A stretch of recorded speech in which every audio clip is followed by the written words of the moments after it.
Лавина затрупа 3 опитни алпинисти над 7-те Рилски езера. Половин час след сигнала за помощ бяха мобилизирани планински спасители и хеликоптер. Така 4 часа по-късно алпинистите вече бяха под лекарско наблюдение в Пирогов. Единият от тях е в тежко състояние, другият е с мозъчно сътресение и 3 са с хипотермия. Репортаж на Светелина Атанасова.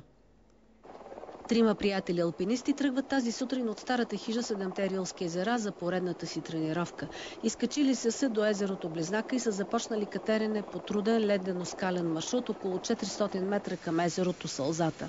Почти на самия финал групата е пометена от снежна маса, разказват очевидци.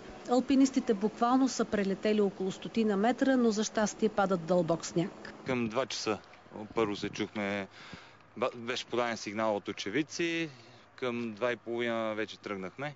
Теренът е много труден, вятърът е силен, но акцията протича бързо.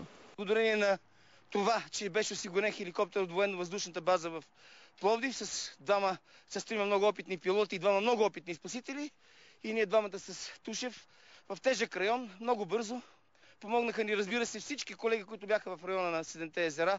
В 5:30 след обяд хеликоптерът на военно-въздушните сили заедно с пострадалите кацна в София.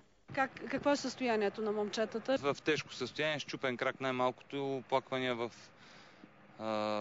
тази бедрената област. Другите 2 момчета също имат известни наранявания, даже едното момче има закрита контузия на белия дроб и мозъчно сътресение, и 3 са с общо охлаждане с хипотермия, тъй като условията горе са ужасни. Ирония на съдбата, коментираха планинските спасители. Момчетата са техни добри приятели, отлично подготвени алпинисти от софийски клубове. Сега бързото им възстановяване е в ръцете на лекарите, а за всички, които ще тръгнат по планините, остава предупреждението. При повишаване на температурите лавините се пробуждат.